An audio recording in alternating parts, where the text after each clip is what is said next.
Okay po, maganda topic natin ha. 10 bawal gawin o dapat gawin na hindi nyo alam pa to tungkol sa tenga, kung nahihilo kayo, kung may problema sa bad breath o may mga bukol dito sa leg, ito yung mga bawal gawin. Number 1 na bawal, ito. Karamihan po dito, turo ni Dr. Jim Di Magila, isang magaling na ENT doctor. Lagi natin ginagas. Number 1 na bawal, bawal daw mag-cotton buds. O, lahat ng guilty. Taas ang kamay, mahilig mag-cotton buds. Tayo kasi, sa sobrang linis natin sa tenga, lalong nakakasama. Diba? Sabi nga ni Dr. Jim Di Magila, yan daw puro pasyente nila kasalanan ng cotton buds. Cotton buds daw is the root of all evil. Yun daw ang problema. So, ano problema? Kasi yung tenga natin, kung mapapansin nyo, may self-cleaning mechanism yan. Kusang lumalabas yan. Kusang lalabas yung luga, unti-unti, minsan makati-kati, pero yung po talaga lumalabas. Ang problema pag nag-cotton buds tayo, natutulak natin, papasok. Paloob. At maraming problema, sobra daw dami yung mga nanay, yung mga na mahilig magkutkot, nabubutas nila ang tenga ng anak nila. O sarili kayo mismo, nabubutas yung tenga ninyo kasi maiksi lang yun eh. Lalo na sa babies.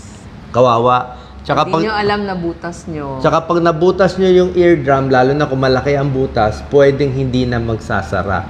So forever na siya may luga, forever na siya mahihirapan dahil nabutas nyo yung tenga. So, wag mag-cotton buds, wag mag-posporo, wag takip ng ballpen. Takip, or meron yung mga, may binibenta, may mga hook, mga scoopy. Wag nyo na pakialaman yung tenga nyo. Okay? Kung may problema, papacheck tayo sa ENT. Yes, Doc Lisa. Oo, kasi yung ating cerumen o tutuli ay may natural oil. So, pag tinanggal nyo yon, wala nang pang-trap ng mga dumi. So, yun ang nagtatrap ng mga insekto pag may pumasok sa inyong tenga o kaya ng mga alikabok. So, kapag tinanggal nyo yon, masusugat lang yung manipis na balat ng inyong tenga at wala nang kukuha ng mga dumi na yon. Tsaka ang problem, like ako, gusto ko rin mag-cotton buds. Minsan, alam ko bawal, pero dito lang sa labas, pag na-dry mo kasi masyado yung sa labas na, hindi na kusang lalabas yung mga cerumen eh. Okay? Pwede nyo pong linisin ng manipis na bimpo yung labas ng inyong tenga hanggang dun lang sa bungad ng inyong butas ng tenga. Kasi syempre mangangati konti. Number 2, ito, payo to ni Dr. Jim Di Magila, ayon sa kanya, pwede patakan yung tenga natin ng ito kung walang butas ang tenga, kung okay ang eardrum, lagi lang may tutuli, pwede daw patakan ng mineral oil, baby oil, o kahit olive oil. Pero normally, mineral oil or baby oil. Yan ang pinapagawa sa akin lagi ni Dr. Jim Di Magila, nagpapacheck ako sa kanya. So, pag may tutuli, binababad ko ng mineral oil, siguro mga 4 drops, 5 drops dito, 3 minutes. Dito rin, 3 minutes, nakababad yung mineral oil. Siguro mga 3 days ko ginagawa para lumambot yung tutuli. Mapapalambot niya tapos kusa nang lalabas. Paglabas niya, minsan may amoy pa. Pero wag nyo nang gagalawin. Pwede rin daw maintenance once a week dito. Okay? So, yan ang turo niya kung sure tayo na hindi butas eardrum nyo at nagpa-check na sa ENT. Paano malalaman kung butas ang eardrum? Laging may lumalabas. Oo, laging may luga na lumalabas. Ang mineral oil po ay nabibili sa ating mga botika. Maliit na bote lang po siya at mura lang siya. So, pag luma na, tapon nyo na, bili kayo ulit. Oh, ganun ang ginagawa. Hanggang doon lang ang cleaning. Opo, okay? maliit na bote, murang-mura lang. Oh, pero kailangan sigurado tayo, walang butas yung eardrum na hindi nyo kinakalikot. Walang chance dati na nakalikot nyo. Number 3, ito, sa mga butas ang eardrum. Ang daming Pilipino butas ang eardrum, Doc Lisa. Pag butas ang eardrum, siyempre nagpa-check kayo sa ENT, butas ang eardrum, di na nagsasara, marami nang bawal gawin. Bawal na siya mabasa eh. Oo, kasi pag nabasa, papasok sa inner ear, pwede mag-infeksyon. Kaya pag naliligo, ingat na hindi mabasa. Mahirap yun. Pag swimming, hindi na pwede mag-swimming. Diba? Lalagyan po ng earplugs. Gamit po kayo palagi ng earplugs. Actually nga sa mga taong butas, yung kanilang eardrum, pati sa paliligo, lagyan na rin ng earplugs. Oo, Nabibili po yon sa mga bilihan ng mga pang-swimming. Kasama ng inyong mga bathing suit. Pero sa akin, hindi ko na pinapayag mag-swimming kung butas na. Kasi mababasa talaga mapapasukan. Lalo lang mag-i-infect. Okay? So, ingat yung cotton buds, alam ko hilig nyo, hindi po pwede. Ayaw na ayaw yan ng ENT. Baka magsisi tayo. Kasi pag nasobrahan natin butas, magsisisi tayo for life. Number 4, may tao, iba-iba ang tutuli. Okay? Tingnan nyo ang tutuli. Merong medyo maputi, merong may yellow, may orange. Sa Pilipino ata, madalas yung yellow-orange. Normal naman yun, di ba? Normal lang yun. So, sabi ko nga, pwede pinapalinis sa ENT or pinapatakan ng mineral oil or baby oil. Merong isang klaseng tutuli na kakaiba. Ito yung tutuli na kulay puti na parang cotton-cotton. Parang bulak siya. Okay? Ito, fluffy. minsan, fungal infection yan. Nangyayari din yan actually. Meron ako dati yan. So, yung fungal infection, siguro, sa kakalinis o baka minsan nakakalikot, may fungal infection, doon tumutubo. Kailangan patakan ng mga merong antifungal na eardrop or yung iba may infection, merong antibacterial na eardrop. Merong ganoon. Apo, usually pag naresetahan kayo ng mga Aplocin otic drops, otic ibig sabihin pang tenga, tsaka po yung merong fungal infection sa kanilang tenga, mapapansin nyo po, kapag pinindot nyo yung dito sa harapan ng inyong tenga, masakit or kaya dito hanggang sa may jaw. So, classic ho yun. Parang masakit dito sa inyong panga or dito sa paligid ng inyong tenga kapag pinindot ninyo. So, pag ganon, punta na ho tayo sa ating ENT. At saka minsan may kasabay po yung sipon, yung iba nilalagnat na. Meron nagtatanong, bakit, Doc, pag sumisinga daw siya, lumalabas yung sipon sa tenga. Matanda man o bata, pag singa, lumalabas sa tenga, ibig sabihin po, butas ang eardrum. Okay? Hindi siya maganda. Kasi nga, yung ilong natin sa sipon, sa ilong connected yan sa tenga, sa eustachian tube. O yun ang problema. Kaya nga, di ba, minsan pag galing airplane, mataas na lugar, ginagawa natin, lulunok tayo, close ang ilong, lunok, para ma-equalize yung pressure. Diba? Pag sa airplane, laging kailangan may chewing gum kayo, lunok na lunok, para hindi mag-expand yung diba? Yung sa tenga, baka lalong sumakit. Pag may sipon kasi, napupuno din ho ng plema or sipon dun sa loob ng inyong tenga. So, yung inyong eardrum, lumolobo yan. Kaya lang, ang problem, minsan sa ibang tao, sumakay ng airplane, naputok po yung kanilang eardrum. So, tatagas po. Mabuti po kung magsasara, but if not, yung mga taong hindi na sumara yung kanilang eardrum, lagi pong may sipon doon. Sayang yung tenga natin. Maraming magandang sound na hindi natin maririnig. May nagtatanong, hindi daw makarinig yung tenga niya. Depende sa edad. Kung bata ka pa, baka may impacted cerumen. May barado, nagbara yung tutuli. So, baka hindi na makukuha ng mga mineral oil yan, pero pupunta ka na sa ENT mo. Diba? Pagpunta ka, baka sasabihin, ibabad mo na ng mineral oil, baby oil, o minsan yung mga Otosol. After 3 days, yun, madudurog. Tapos, yung matatanggal na ng ENT. Yes, Tapos, sa mga nanay, lola, kapag kinakausap nyo yung anak nyo or tinatawag nyo, kung parang hindi kayo naririnig, dalahin nyo po sa ENT. Nakita nila maraming Pilipino, kaya lang pala nabingi ay dahil dun sa tumigas na tutuli. At pagkatanggal ho ng tutuli nyo, nakakarinig na sila. Sayang naman po, hindi matututo sa school kasi naging bingi dahil lang po sa tumigas na tutuli. May nagtatanong, laging makate ang tenga, pwedeng may infection yan. Pwedeng may infection, pwedeng bacterial or fungal, pa-check natin sa ENT. Sa loob makikita. Wag nang kalikutin, ha? Lalo lang lalala. Number 5, lipat na tayo, mga bawal gawin. Lipat tayo sa hilo. Pero lagay niyo lahat ng questions nyo sa ENT, ear, nose, and throat. Sa hilo, marami sa atin may vertigo. Diba? Nangyari na yan, vertigo, yung ganyan, biglang baba ulo. hilo. O na side, hilo, di ba? Parang umiikot. Ilang seconds lang yan. Ang bawal gawin, pag biglang nag-atake ang vertigo, bawal ipikit ang mata. Di ba? Marami sa atin, pag nahilo, lalo pipikit. Lalo kayong lalala ang vertigo. Yan ang turo ni Dr. Jim D. Magila. Basta may hilo, mas dilat, mas kailangan. And second, dapat lapat na lapat ka sa inuupuan mo. Kamay mo nakalapat sa silya, likod mo, pati yung puwet mo nakadikit.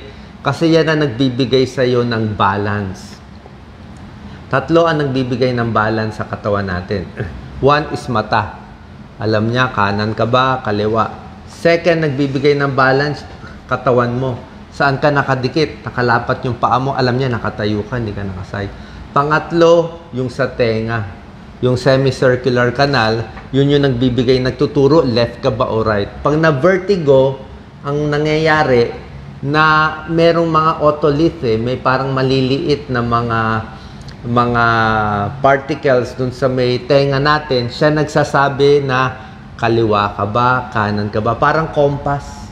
Diba? Alam niya north and south So yung mga otolith natin, pag na mali ang ikot, siyempre na gano'n natin, diba? Pag tumatanda, biglang nakatabingi yung ulo natin, nagagalaw yung balance ng tenga, kaya nagugulo tayo. Okay? Para makontrol yan, kailangan gagawin natin yung sa mata, okay? Nakatingin at nakahawak. Ang vertigo daw... Idagdag ko lang po, usually, nararamdaman nyo yan. Pag tumungo kayo, may pinulot kayo, di ba naramdaman nyo yon? So, pag ganon, wag ko kayong pipikit. Lalo nyong tingnan or nakabukas ang mata, tapos kapit kung meron kayong makakapitan. So, ganon din po. From pagkakahiga, upo muna. Lagi sinasabi nga ni Doc Willie, bilang kayo 1 to 10 or 1 to 5, upo bago kayo tumayo. Pag tayo nyo naman, wag din agad lalakad. Bilang muna 1 to 5 or 1 to 10. Yan, nangyari yan sa'yo, di ba? Bagong gising, biglang upo, na vertigo, 2 araw, nahilo. Di ba? Ako, yung vertigo ko, more from yung akin naman, vertigo ko, allergic rhinitis, pag-usapan natin mamaya, may allergy. Pag may allergy ka, may sipon-sipon, pati dito sa tenga, parang nagkakasipon-sipon din, kaya mas prone ka rin mahilo. So, buka mata, kapit, bawal ipikit. Number 6, pag nahihilo, pwede mo i-challenge yung hilo mo. Pwede mo i-challenge. Nahilo ka na sa pagtingin ng baba o pagtingin ng side, sinasanay mo yung tenga mo di ba? Parang nahilo ka sa left, isanay mo siya. May hilo ka konti, after 10-15 seconds, mawawala na hilo, babalance na yon, tapos ikot na naman. Meron din tinatawag na vestibular rehab. Ito turo naman ni Dr. June Reyes. Ibig sabihin, sinasanay mo yung utak mo na sa movement. Parang ganito, yan Yan ang turo. Tingin dito, susundan-sundan mo siya. Ayan, left, right, titignan mo up and down. So, parang sinasanay mo yung ulo mo na mahilo. Diba? Kasi pag sinanay mo na yung sarili mo, parang siya, desensitization na mas masasanay ka na. Madalas ito nakikita sa tumatanda, Doc Lisa. Pag bata pa tayo, hindi tayo nahihilo. Pero pag may edad na, yung tenga natin, ang bilis na ma-vertigo, di ba? Konting ganyan, hilo na. So, pinapractice mo yung sarili mo, Practice. Isa pa yung puyat. Masyadong puyat, lalo nahihilo din. Lutang ang pakiramdam. Okay? Tatanungin nyo, number 7, ano ang dapat inumin sa hilo? Ito yung common na binibigay na gamot, Pwede nyo tanong sa doktor nyo, pero over-the-counter naman to Ang gusto ng mga ENT, ito rin niinom ko, yung beta-histine. Diba? Circ. Beta-histine, pwedeng 8 mg, 16 mg, or 24 mg twice a day. Ang gusto ng mga ENT, 24 mg, pero ako takot ako sa 24. 8 lang ako or 16 mg twice a day. Yun ang ininom ko. Meron ding sinarasin or stugeron. Pwede rin yun. Alternate din yun. So, yan ang iniinom sa hilo. Nakakatulong konti. Pero basically, yun lang. Itulog mo. Tapos, pag nawala na yung hilo, isinachallenge natin. Gano'ng katagal, Doc Willie? Usually, 1 to 2 weeks. Or Depende, pwede nga oo. daw a month. Pwede naman. Tapos, pag bumalik ulit, di ulit-ulit. Napapansin ko to, ito sariling experience ko na to. Pag tumatanda, mas madalas yung hilo. Yung minsan hihiga ka lang na nakaside, parang... So, kailangan sasanayin mo yung sarili mo. Okay, dahan-dahan lang yan, kaliwa. Tapos, pag ikot mo sa kanan, may hilo ka na. O minsan, pag naglalakad ka, sasanayin mo yung sarili mo. Unti-unti, slow movements, di ba? Lalo na kung may bubuhatin. Hindi mo nga pwedeng hindi gawin, pero unti-unti lang. Hanggang masana yung katawan natin sa hilo at magawa na natin yung dating nagagawa. Kasi yung mata nga natin, hindi na ganun kalinaw. Yung tenga natin, hindi na rin ganun kaganda. Pati yung muscle natin, kaya na off balance tayo. Okay? May gamot. Like, yung iba araw-araw naka-circ pero hindi naman. Pag hilo lang. Okay? Ako rin, ginagawa ko, pag may hilo ako, ang hilo ko kasi galing sa allergic rhinitis Galing sa sipon. Okay? So, umiinom rin ako ng anti-allergy. Yung mga levocetirizine or bilastine, mga 2 weeks, up to 1 month, pwede. Nakakabawas sa akin ng hilo. Pag nawawala yung allergy, mas hindi umuugong yung tenga ko. Umuugong tenga, tinnitus yan Umuugong ang tenga, mas hindi ako nahilo. Tapos may tinuro pa si Dr. Jim Di Maguila na pag nahilo tayo, nag-vertigo, merong modified technique Parang Epley's technique pero modified para maibalik yung mga nagulo doon sa tenga natin. Di ba? So ganito gagawin natin. Doc Lisa, di ba? Yan ang turo niya. Dapat nakahiga Pwedeng nakahiga kang ganyan. Tapos, ikot mo yung ulo mo dyan. Yan So, inikot mo siya dyan, di ba? Para binabalik mo yung otolith doon sa tamang lugar. Tapos, yung katawan naman. Yes. Tapos, biglang Tatayo. upo. Biglang upo. Yan. Tapos, mahihilo ka konti. For 10-15 seconds, relax lang. Relax. Tapos, higa ulit. Kabila naman, ulo muna. Tapos, katawan. Para may buwelo. Tapos may magdadala sa'yo, sabay upo ulit. So, ganun. Parang tinatry mo siya ibalik sa tamang lugar yung nawala sa compass nyo. Minsan, nakakatulong yun. Yan din ginagawa ng mga ENT doctor. Sabayan ng betahistine or sinaracin. Tapos, isa pa ay ayaw nila ng dehydrated. Yes. Pag nadi-dehydrate o masyado maalat ang kinakain, nakakadagdag sa hilo. Kaya sinabi ko sa inyo, tubig lang, pwede na, di ba? Damihan nyo lang yung tubig, ang daming sakit. Pati hilo, mawawala din sa tubig. Lagay nyo lang yung question nyo, Number 9, na bawal, okay? Yung mga may allergic rhinitis, siyempre bawal ko kayo lang sa allergy. Sa hilo. Yes, Kailangan daw, laging nakafocus sa isang bagay yung inyong mata. Kapag tama. nahilo kayo, so pwedeng manood ng TV para nakafocus lang. Or Dapat nakafocus lang. Oo. Makikita nyo. Huwag pipikit. Yung iba kasi lalong naghihiga, tapos pikit ng pikit. Hindi nga ganon. Mas maganda umupo kayo at i-focus ang mata sa isang bagay. Alam nyo, kaya nyo labanan yung hilo. Yung talagang nahihilo ka na, parang labanan mo. Diba? Pag lalabanan mo, sumusunod yung katawan Like kung may... Ang problema, pag nahilo na tayo, papasok na yung nervyos. Papasok na yung anxiety attack, yung panic, lalo kayo nahilo.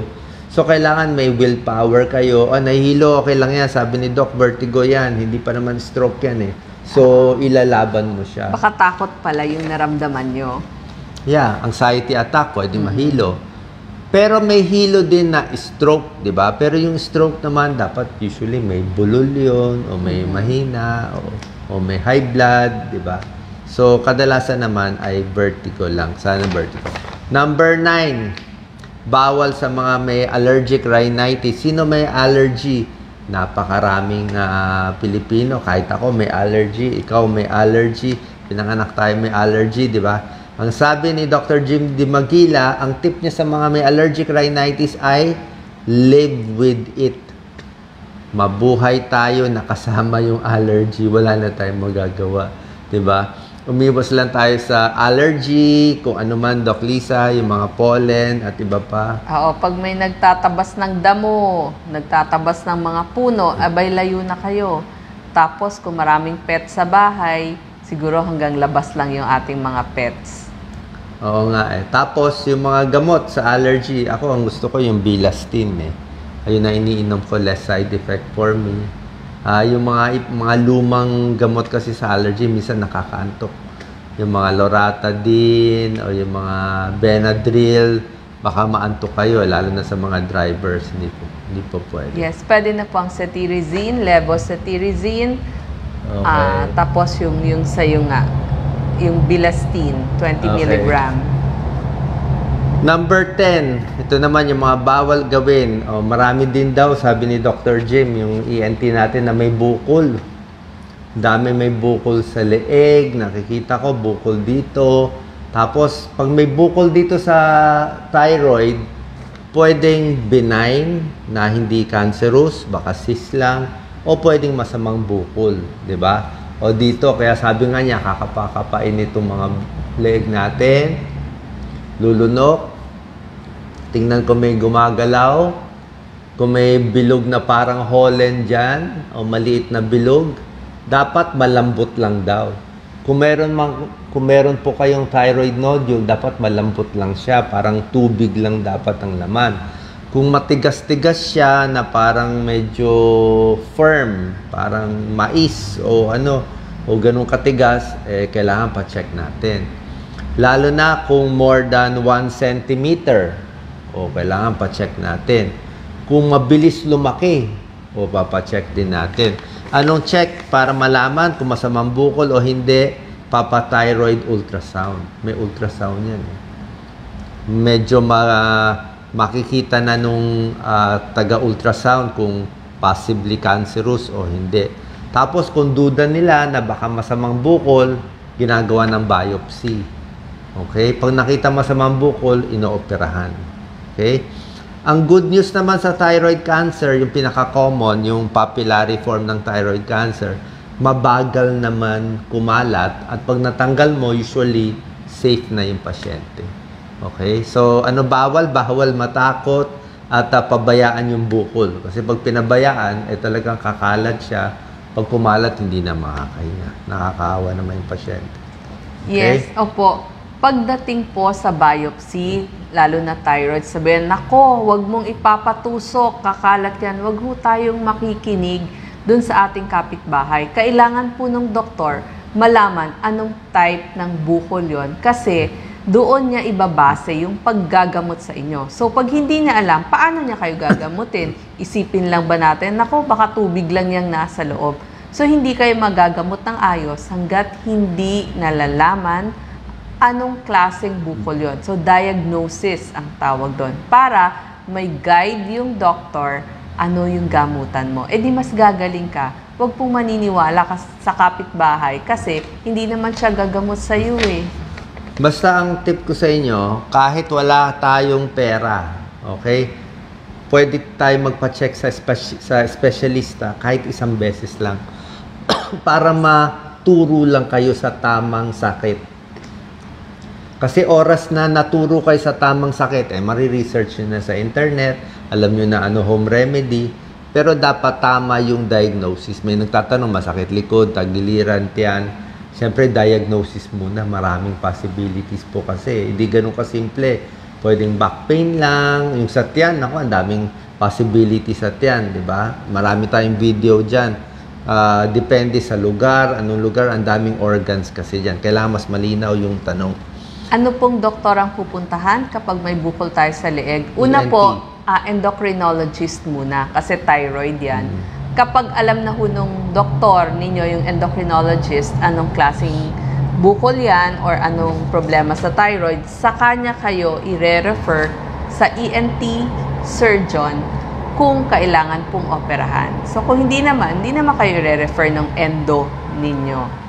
Marami kasi may question sa ENT, ear, nose, throat.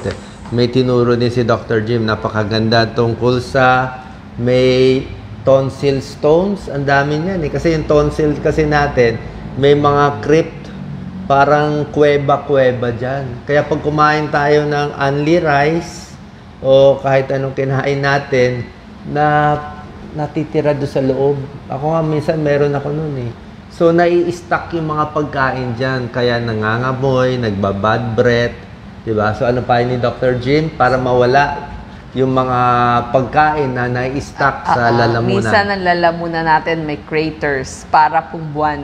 So, para mawala yon, pwede ho kayong magmumog, maligamgam na tubig. So, kung isang tasang maligamgam, wag pong mainit maligamgam lang, ang katumbas dapat nun, isang kutsaritang asin. So, hindi naman ho natin nauubos yun. Usually, 1/4 lang naman ng tasa na lalagay natin o namumumog. E di 1/4 tasa, maligamgam na tubig, pwedeng 1/4 kutsarita ng asin, imumog, mga 30 seconds, i-swirl nyo dyan sa loob ng inyong bibig para matanggal yung, kailangan may konting force para matanggal yung mga nandun sa loob ng craters kasi nga yung ating tonsils talagang para siyang buwan, butas-butas. Tapos, kung sabi nga ni Dr. Jim, kung magaling kayo, kung kaya ninyo, kung adventurous kayo, minsan merong mahabang cotton buds, yung 'di ba yung ginagamit ng doktor.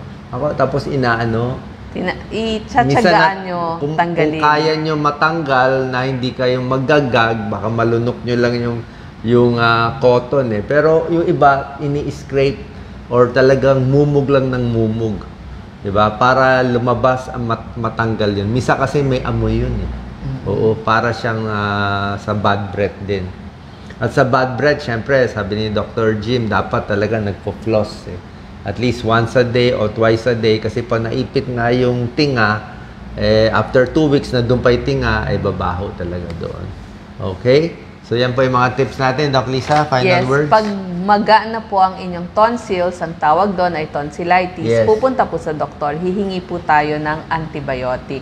Pero kung sipon ubo lang naman, yung sore throat, ika nga, dahil kayo ay nagkasipon o natrangkaso, tignan nyo po kung in 3 days gagaling naman. Pag hindi po gumaling in 3 days, punta na ho sa doktor para humingi ng reseta ng antibiotics. Okay, so may nagtatanong tungkol sa ENT, may ugong-ugong daw sa tenga. Tinnitus. Kung bata pa, pwedeng tinnitus or pwedeng may tutuli talaga. Very common yung talagang may tutuli. So sabi nga ni Dr. Jim, kung pwede, kumuha kayo ng cellphone na ilaw. O cellphone lang daw, light to, tapos mo yung tenga. Ilahin mo ganito, up and out. Maganda tong tenga mo, Doc Lisa. Iilamon mo siyang ganon. Silipin nyo, ano ba meron? Baka may makita kayong ipis sa loob na maliit. Pumupunta po, mga insekto. Or may makita kayo, may nakabara, may nakalabas na tutuli. Ibig sabihin, wag na kayo dudukot. Diba? Pag merong bara, merong tutuli, pwede lagyan nga ng mineral oil or baby oil, mga 5 drops, kusang lalabas. Pero pag hindi lalabas, isang check-up lang sa ENT, kayang-kaya nila higupin yan eh. Mas safe para hindi mabutas yung tenga. Ako pa, isang tip pa, pag nagpapagupit ako, lagi ako naka-cotton balls. Lalagyan mo na bago magsimulang gumupit. Lagi ako naka-cotton balls dito. Alam niyo ano nangyari sa akin minsan? Kita mo yung bukon, tigas-tigas niyan. Paggupit, pumasok sa loob. Tapos yung buhok dumikit sa eardrum ko. Ang sakit. Ang sakit. Nahirapan yung ENT ko. Biro mo yung pumasok yung buhok sa loob. Tapos dumikit sa eardrum para tanggalin niya. Napakasakit. Apo, may mga freak accident pong gano'n. Pero sa mga bata, kapag naamoy nyo yung tenga ng anak nyo, lalo na hindi pa marunong magsalita, nangangamoy, may lumalabas na mabaho dun sa tenga, baka po may inilagay siya doon. Ang bata, kung saan may butas, lagay ng kung ano-ano. Hindi lang ho sa tenga, pati sa ilong, isusuksok nilang lahat yan kung saan ho may butas. Kaya, pag sa ilong din nangamoy, dalhin nyo po sa ENT doctor. Susungkitin lang ho yan. Tapos lastly, hindi ko na-mention, merong mga sakit na kailangan ng antibiotics, yung mga otitis media, yung mga infection sa sipon, nagkaroon na infection sa tenga, antibiotics pinibigay dyan. Yung tonsils na namamaga, hindi lang yung dumi-dumi, talagang namamagang may tonsils, bacteria, may nana, antibiotics din binibigay doon. Okay? Sana po nakatulong tong video natin para meron tayong konting kaalaman sa ENT. Maraming salamat po.